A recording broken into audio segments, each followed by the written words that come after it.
Yo, what's up? Welcome back to another episode of the SWUS. College basketball season really starting to heat up. Can't tell you how we did on Tuesday night yet because I'm recording this while the games are still going on. So hopefully by the time you're watching this, we had a good Tuesday night. I'm going to go through 4 or 5 games for this Wednesday night slate. And whatever I don't get to, we'll go through on the live show tomorrow, 3 p.m. Eastern time. So let's get it started. Welcome to the SWUS. The SWUS. SWUS. Hey, get the SWUS. So let's start out in the SEC, and we got a good one here. Alabama on the road at Auburn. Auburn laying 5 points and the total sitting at 163.5. Betting trends on the Alabama side. So Alabama's actually 11-3 against the spread on 2 or 3 days rest this season. 7-2 against the spread in SEC play and 10-5 against the spread after a win. So nice looking trends there for Alabama. But we got some nice looking trends on the Auburn side as well. 12-5 against the spread after a win, 7-2 against the spread in SEC play, and 7-4 against the spread at home this year. If we pull up these two teams' full season efficiency numbers, you can see we're dealing with 2 elite offenses here, 1st and 12th. It's really the defenses that set these two teams apart. Alabama back at 138th, Auburn at 6th. Both these teams have played extremely strong schedules. On the last 5, both are in the top 15th in strength of schedule. Auburn's 3-2. Both those losses were on the road, though. Alabama 4-1. And actually, one of their wins was against Auburn. Alabama beat these guys in Tuscaloosa 79-75. If we pull up the numbers from the last 5 games, Alabama's offense versus Auburn's defense, no question Auburn has the edge on this side of the court, but look at those rebounding numbers. Alabama's going to have second chance opportunities in this game. But the thing is, what do we know about Alabama's offense? They're extremely three-point reliant. I mean, this team launches from 3, and their home away splits as far as three-point shooting are crazy. They're 306th in three-point efficiency on the road. We saw it last game. They went on the road to Georgia. They couldn't hit anything for 80% of that game. Now, they ended up hitting some at the end and ended up winning, but they finished the game 8 of 23 from outside. The other place Alabama likes to take shots is at the rim, 101st in field goal percentage at the rim in the last 5. Auburn, 23rd. They protected the basket really well. So it comes down to the outside shooting for Alabama. And if you look at Auburn's defensive numbers against the above the break 3, on paper, it should be there. I mean, Auburn struggled to defend the 3 ball. But the thing is, I can't unsee those home away splits. I mean, Alabama never seems to be able to hit their 3s on the road. On the other side of the court, we got Auburn's offense against Alabama's defense. Kind of an even matchup here. Just like the other side of the court, Auburn should have second chance opportunities themselves. 109th in offensive rebounding rate in the last 5. Alabama defensively 286th. If we pull up the shot charts on this side of the ball, Auburn takes a majority of their shots at the rim. The problem is they're not falling. Just 200th in field goal percentage at the rim. Alabama defensively just 115th in defensive efficiency at the rim. So their opportunity should be there if Auburn can get the shots to fall. The strongest shot zone on Alabama's defense has been the mid-range shot. They've been excellent against the mid-range shot. Problem is, Auburn doesn't take many of those, just 278th in frequency from that zone. As far as betting this game, like I said, it really comes down to whether or not you believe Alabama shots are going to fall from outside. If they're making their 3s, they should be a live dog in this one, but this team just can't seem to hit them on the road. And if that's the case, Auburn should win and cover. And then not to mention there's a revenge angle as well. They just lost to their rival Alabama. So I think Auburn gets it back here. I'm going to lay the points at 4.5 or 5, whatever it's at. Auburn next. ACC, we got Pitt on the road at NC State. Wolfpack laying 3 points at home. The total sitting at 142.5. Betting trends on the Pitt side. Pitt is 4-1-1 against the spread on the road this year. 5-5-1 against the spread in ACC play. And 12-8-2 against the spread overall this season. North Carolina State 7-6 against the spread at home. 4-6-1 against the spread in ACC play. And 6-8 against the spread coming off of a win. If we pull up the last 10 games, these two teams pretty equal as far as strength of schedule. 54th and 55th, so almost identical. Pitt is 5-5, 3-2 on the road. NC State 6-4, 4-2 at home. So let's match these two teams up on the court. And if we use the numbers from the last 10 games, Pitt's offense just hasn't been good. There's no other way to say it. Just 272nd in efficient field goal percentage. Not that NC State's defense has been anything special, but 89th is certainly much better than 272nd. I suppose you could say Pitt has a slight edge in the rebounding department, but not by much. Here's a positive angle for Pittsburgh's offense, though. They've actually shot the ball very well on the road this year.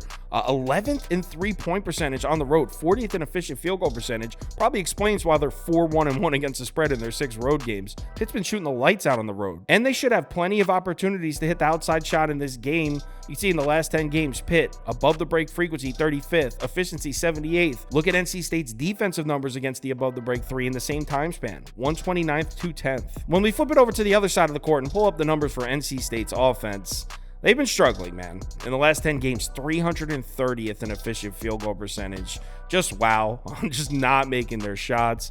They take a lot of shots from in the paint and from the mid-range. Really haven't been making them. 24th and 39th in frequency, but 187th and 258th in efficiency. As far as betting this game, I'm 100% on Pitt here. I don't see any reason to lay 3.5 points with a bad NC State offense. Pitt is 4-1-1 against the spread on the road. They've been covering on the road.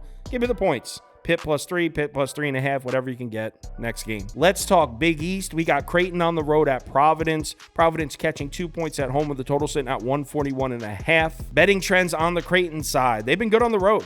5-0 against the spread as road favorites this year. 5-2 against the spread on the road total. Just 3-8 against the spread in Big East play, though. But Providence has some nice looking trends in this spot as well. 2-0 against the spread as home dogs this year. 6-2 against the spread as an underdog period. And 7-4 against the spread in Big East play this year. Something to take note of here. Creighton comes into this one with 2 extra days rest. They actually played on Friday, while Providence played the game late Sunday night. Both these teams are 3-2 in the last 5, but that extra 2 days rest could come in handy for Creighton. Let's match these two teams up on the court. And if we look at numbers from the last 5 games, this is going to be a tough matchup for Creighton offensively. Providence defense has been very good, 39th in efficient field goal percentage in the last 5. You would think Creighton should have the rebounding edge, right? Providence defensive rebounding rate just 325th, but Creighton hasn't been active on the offensive glass at all. They're actually worse than that. The only area where Creighton has the edge would be turnovers, so Providence probably not going to be able to force many turnovers, but as a whole, this is a tough matchup for Creighton offensively. Providence is holding opponents to the 5th lowest field goal percentage in the country this season, 38.7%. If we pull up the shot charts, you can see it's going to be tough sledding for Creighton's offense. The only shot zone where you could find an edge for Creighton is the corner 3, and there's just really nothing there. So yeah, tough matchup for Creighton offensively. But if we flip it around and look at the other side of the court, you could almost say the same exact thing for Providence offense. I mean, the edge goes to Creighton in almost every single department. Not that Creighton's been doing anything crazy on defense, but Providence has been really struggling to score points recently. If we pull up the shot zones from the last 5 games, you can see Providence's strongest zone here is at the rim. They're 15th in field goal percentage at the rim. But look at Creighton's defense, 5th in defensive efficiency, protecting the basket in the last 5 games. So it's going to be tough sledding for Providence as well. I know it seems crazy to take the Blue Jays here. I mean, Providence has been so good as an underdog. Creighton just 3-8 against the spread in Big East play, but I could see maybe if this line was 3.5, 4 looking at Providence, but I see a 1.5 open right now. I'm going to take that. Give me Creighton -1.5. I take it at -2. Next game. Big Ten up next. We got Nebraska on the road at Northwestern. Northwestern laying 4 points at home and the total sitting at 143. Betting trends on the Nebraska side. Huskers just 2-5 against the spread on the road this year. They are 7-5 against the spread in Big Ten play though, and they're 4-2 against the spread coming off a loss. On the Northwestern side, we got 3-5-1 against the spread as home favorites this year. 6-5 against the spread in Big Ten play. 3-2-1 against the spread coming off a loss. Both of these teams have seen grueling schedules recently. In the last 5 games, Nebraska's 19th in strength of schedule, Northwestern 9th. So let's match these two teams up on the court. We'll start with Nebraska's offense. They definitely have the edge on this side of the court, at least as far as shooting goes. 47th in efficient field goal percentage. Northwestern defense really been struggling, back at 292nd. If we pull up the shot charts, it's specifically the 3 ball. Nebraska's been splashing from outside. 1st in corner 3 field goal percentage, 15th and above the break 3 field goal percentage. And you see Nebraska's defensive numbers from out there. They've been struggling to defend the 3 ball. So shots are going to be there for Nebraska. Now, whether or not they fall, that's another question, but they're going to get looks. Here's where it gets a little dicey. Nebraska's shooting splits as far as home and away, pretty ugly. You can see at home, they're 35th in efficient field goal percentage, back at 190th on the road. 3-point percentage down a little bit. True shooting percentage goes from 20th to 224th. So the shots are going to be there for Nebraska, but on the season, they just haven't been as efficient shooting the ball on the road, so tough to call. Let's flip it over to the other side of the court and look at Northwestern's offense. They also have the edge in the shooting department. 10th in efficient field goal percentage. Nebraska back at 138th. They also have the edge in the turnover department. Nebraska probably not going to create many turnovers in this. 2 shot zones where Northwestern's offense has the edge, paint and above the break threes. As you can see, Nebraska 337th and 194th in those two zones. Got to bring up Boo Breeze numbers when we're talking about Northwestern's offense. He's been going off recently. The last 5 games, averaging over 20 points per game, shooting 53% from outside, 6.8 assists per game.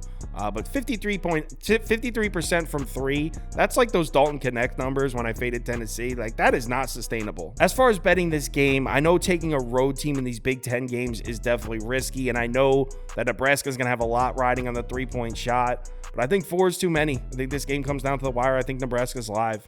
Nebraska +4. Live show tomorrow, 3 p.m. Eastern time. We got about 12 or 13 games lined up for tomorrow night, college basketball. That's at 3 p.m. NBA live stream is at 4 p.m. Eastern time. If you're able to make it, we'd love to see you in the comments. If you want my top bets for all sports parlays of the day, or you'd like to join our Discord, head over to KyleKirms.com. The information's right there on the homepage. Wednesday night, a lot of games on the board. Remember to bet responsibly, and I'll talk to you in the Discord.